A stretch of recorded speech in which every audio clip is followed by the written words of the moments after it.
चलिए एचसीएफ कहते किसको हैं? दो या दो से अधिक संख्या का महत्तम समवर्तक वह संख्या है जो दी गई संख्या को पूर्णतः विभक्त कर देती है। यानी क्या होना चाहिए? मान एग्जाम्पल एक हम आपको दिखाते हैं। एग्जाम्पल ले लेते हैं 35 और 42। इसका महत्तम समवर्तक हमें कहेगा निकालने के लिए, तो हम पहले क्या करेंगे? इसका गुणनखंड करेंगे और इसका गुणनखंड करेंगे। 35 का गुणनखंड क्या हो जाएगा? 1 5 7 35 और 42 का गुणनखंड 1 2 3 6 7 14 21 और 42। अब इनमें से एक कॉमन फैक्टर लेना है। क्या है? Highest common factor. तो हाईएस्ट कॉमन फैक्टर कौन सा मिला है? देखिए 1 भी मिल रहा है और 7 भी मिल रहा है और कोई मिल रहा है? नहीं मिल रहा है। तो हाईएस्ट 1 और 7 में कौन सा हाईएस्ट कॉमन फैक्टर है? 7। ठीक है, तो 7 क्या हो जाएगा? इसका एचसीएफ हो जाएगा, ये दी गई संख्या का। इसी प्रकार से हम आगे भी एग्जाम्पल देखेंगे, तो वो एग्जाम्पल क्या होता है देखते हैं आगे। 84 है, 126 है, 140 का महत्तम समवर्तक ज्ञात करें। एक तो हम करेंगे, क्या करेंगे? पहले फैक्टर रूप में सबको तोड़ेंगे। दूसरा क्या करेंगे? भाग दे करके करें। ठीक है, आइए हम पहले भाग दे करके करते हैं। तो इसमें से सबसे छोटी संख्या कौन सी है? 84। चलिए 84 ले लिए। उस पर 84 से हम भाग देना है जो 84 से बड़ी संख्या हो, यानी कि 126 में। लगाइए, एक बार लगाएंगे 84 2 4, फिर शेष बच गया। अब जो शेष बचा है 42, इस 42 से भाग देना है किस में? 84 में। 2 बार में ये कट गया। यहाँ कितना आ गया मेरा? 42। यही 42 जो है कि कॉमन फैक्टर हो जाता है। ठीक, अब इस 42 से 146 में, सॉरी 140 है, 140 में भाग देना है। 42 से 140 में भाग देना है। 2 बार में लग जाएगा। 84 6, यहाँ कितना बच गया? 5 56, नहीं तो 3 बार में लगेगा।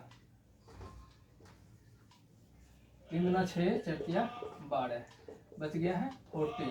42 से भाग देंगे, 3 बार में कट गया। ये कितना बच गया? 14।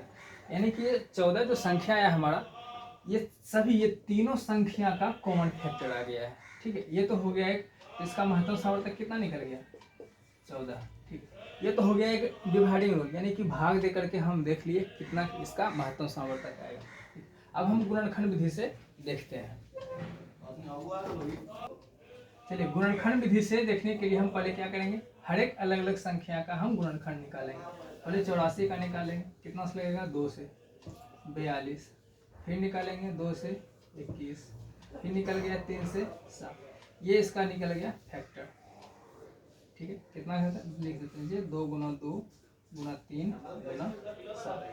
अब 126 है, 126 का निकालते हैं। 2 से 6 3, 3 से 21, 3 से 7। इसका कितना निकल गया कॉमन फैक्टर? 2 गुना 3 गुना 3 गुना 7। अब हम निकालते हैं 140 का। 2 से हो जाएगा 70, 2 से हो जाएगा 35, 5 से हो जाएगा 7। ये हमारा कॉमन फैक्टर इसका कितना आ गया? देख लेते हैं फैक्टर। 2 गुना 2 गुना 5 गुना 7। अब इसमें से हमें देखना है कि कौन कौन सा एक हमें कॉमन प्राप्त हो रहा है। इसमें से देखेंगे हम 2 निकल रहा है, यहाँ 2 निकल रहा है, यहाँ 2 निकल रहा है। चलिए हम 2 लिख लेते हैं, मल्टीप्लाई। आगे देखते हैं ये 2, यहाँ 2, लेकिन इसमें 2 नहीं है, कॉमन इसमें से नहीं होगा। यहाँ देखते हैं 3 है, यहाँ भी 3 है, यहाँ 3 नहीं है, तो ये भी कॉमन फैक्टर नहीं होगा। यहाँ देखिए 7 है, यहाँ 7 है, यहाँ 7 है। क्या हो गया? 7 तीनों से निकल गया कॉमन होकर के। कितना हो गया? 2 गुना 7 40।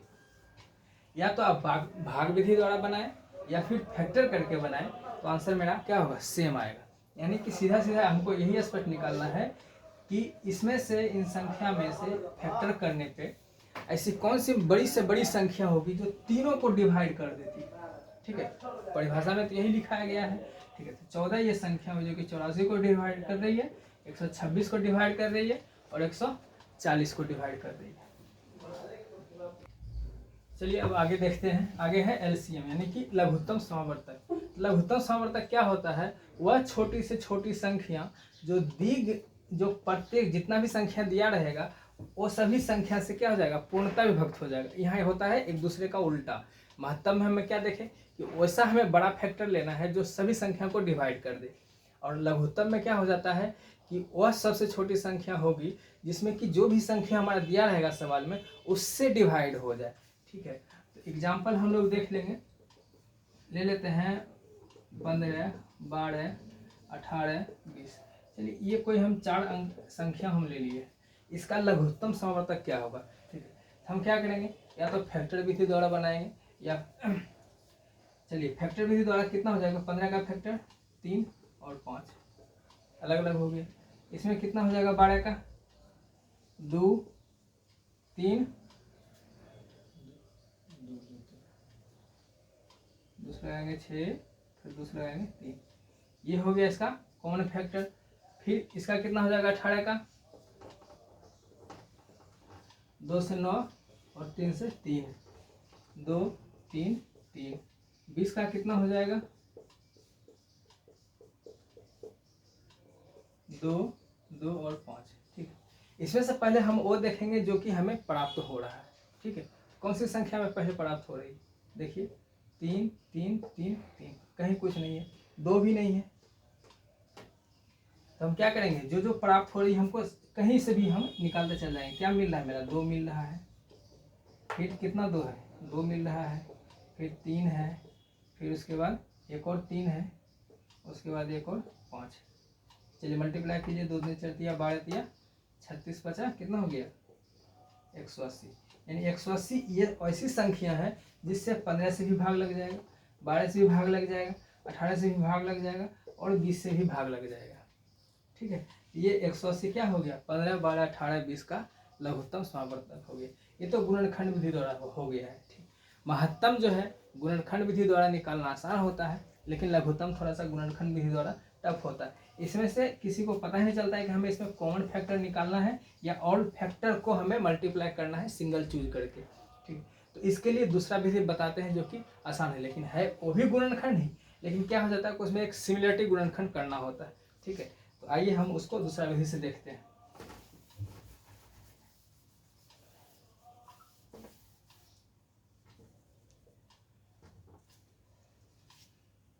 क्या है, 15 है, 12 है, 18 है और 20 है। इस तरह से हम लोग निकालते हैं, अधिकतर हमेशा इसी तरह से हम लोग एलसीएम निकालते हैं। पहले हम किससे करेंगे, 2 से करेंगे। यहाँ कितना हो गया, 15, यहाँ 6, यहाँ 9, यहाँ 10, फिर 2 से देंगे डिवाइड, 15 3 9 5। अब लगेगा 2 से, नहीं लगेगा, तो किससे संख्या से लगेगा, 3 से लगेगा, क्योंकि 3 हमारा मिनिमम नंबर है। 5 1 3 5। ठीक है, अब 5 से लग जाएगा, 1 1 3 5। अब किससे लगेगा, 1 से तो सभी में लगना ही लगना है, इसलिए 1 से तो लगाएंगे नहीं, अब किसी से नहीं लगेगा। तो यानी कि 5 गुना 3, अब सबको हम जितना भी फैक्टर हमारा यहाँ निकलता है सबको हम लिख लेते हैं। कितना है, 2 गुना 2 गुना 3 गुना 3 गुना 5 गुना 5। ठीक है, अभी सबको क्या करेंगे, मल्टीप्लाई कर लेंगे। मल्टीप्लाई करें, चलिए 2 दूनी 4 तिया 12 तिया 36, 36 बचे 180। ठीक है, 5 से यहाँ लग गया तो यहाँ कितना आएगा, 1, यहाँ भी तो डिवाइड हो रहा है ना। हाँ, कितना हो गया, 180। देखिए, चाहे उस विधि से करें गुणनखंड विधि से, या इस तरह से हम सब संख्या का एक साथ गुणनखंड निकाल लें तो हमारा आंसर क्या आ जाएगा, सेम आंसर आ जाएगा। तो लघुत्तम समावर्तक मेरा कितना हो गया, 180। अब 180 में देखिए 15 से भी भाग लग रहा है, 12 से भी लग रहा है, 18 से लग रहा है, 20 से लग रहा है। आपको इनमें से जो भी विधि सही है उससे आप बना सकते हैं। हमारे ख्याल से तो यही इजी है लघुत्तम निकालने के लिए। चलिए अब एक ऐसा सवाल देते हैं जिसमें आपको दोनों हो, लघुत्तम भी हो और महत्तम भी हो। ठीक है, ले लेते हैं 14/33, 42/55 और 21/22 का महत्तम समावर्तक ज्ञात करें। अब हमें देखना है, देखिए अभी तो हमें भिन्न का बताया नहीं, ठीक है, बताया सिंपल और दे दिए हम भिन्न का। तो हम यहाँ पे क्या करेंगे, सवाल पहले देखेंगे क्या कह रहा है, महत्तम समावर्तक ज्ञात कीजिए। जब भी भिन्न में सवाल दे और जो भी चीजें पूछता है, यहाँ क्या पूछा है मेरा, महत्तम समावर्तक, जो भी चीजें पूछे तो ऊपर वाला का हमें क्या करना है, महत्तम समावर्तक। भिन्न संख्याओं में जो जो भिन्न का दे रखा है और उसका महत्तम जो भी पूछे, चाहे महत्तम पूछे या लघुत्तम पूछे, जो भी पूछेगा ऊपर वाला का हम क्या निकालेंगे, महत्तम समावर्तक, और नीचे वाला का लघुत्तम समावर्तक। ठीक है, तुरंत आंसर आ जाए। चलिए ऊपर वाला का महत्तम समावर्तक निकालते हैं, तो हम भाग देंगे, 14 से भाग देंगे, जो उससे बड़ी संख्या कौन सा है, 21, एक बार में लग गया 14, 7 बच गया शेष, 7 से लग जाएगा 14, ये कट गया, कितना यहाँ पे आया 7। अब 7 से 42 में लगाएंगे, 6 दफा में ये कट गया, कितना आया महत्तम समावर्तक मेरा 7, नीचे है बटा। अब क्या है, नीचे जो संख्या दे रखा है इसका क्या करना है, हमें लघुत्तम समावर्तक निकालना है। चलिए निकालिए, 33, 55, 22, कितना से लगेगा, ना तो 1 से 2 से लगेगा, ना तो 3 से लगेगा, ना 5 से लगेगा, ना 7 से लगेगा, कितने से लगेगा, 11 का पहाड़ा में 3, 5, 2। अब इससे ज़्यादा नहीं लग सकता है, देखिए कितना हो गया, 11 गुना 3 गुना 5 गुना 2। अब इसको हम मल्टीप्लाई कर देंगे, 11 दिया 33 गुना 5 दूनी 10, कितना हो गया 330। ये मेरा हो गया लघुत्तम समावर्तक। अब 7 के नीचे कितना आ जाएगा 330। अगर ये कटता है तो काट देंगे, और नहीं कटता है तो यही मेरा क्या हो गया, आंसर हो गया। ठीक है, समझ में आ रहा है?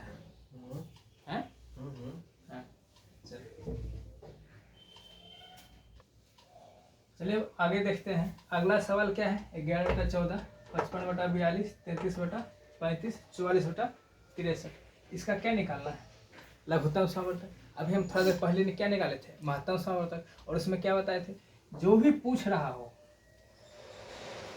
ऊपर वाले का क्या करना है, जो सवाल में है वही कर देना है। यहाँ पूछ रहा है लघुत्तम समावर्तक, तो ऊपर वाला का क्या निकालेंगे हम, लघुत्तम समावर्तक। 11, 55, 33, 44, इसका लघुत्तम समावर्तक 11 से लगाएंगे, 1, 5, 3, 4। अब नहीं लगेगा, 11 गुना 5 गुना 3 गुना 4, कितना हो जाएगा 33 गुना 20, 11 33, 5 का 20, कितना हो गया 660। ये हो गया मेरा ऊपर वाला का लघुत्तम समावर्तक। इसका मतलब ये नहीं है कि हम लघुत्तम समावर्तक निकाल दे तो मेरा आंसर हो गया, नहीं, अभी नीचे वाला बचा हुआ, क्योंकि ये सिंपल नहीं है, ये भिन्न में है, तो नीचे वाला का हम महत्तम समावर्तक निकालेंगे। 14 है, 42 है, 32 है, 63 है, तो हम 14 से किस क्या करेंगे, ये तो ऊपर वाला का लघुत्तम ले लिया, अब इसका महत्तम निकालते हैं। तो 14 से किस में भाग देंगे हम, जो इससे बड़ी संख्या है, 14 से हम भाग देंगे 35 में, 2 दफा हम लग गया 28, कितना बच गया 7, 14 से भाग देंगे 14 में तो कितना हो जाएगा 2, यानी कि हमारा कितना हो गया इसका महत्तम समावर्तक, यहाँ से निकल गया 7। अब ये 7 से किस में भाग देना, जो बच गया 42 में भाग देंगे,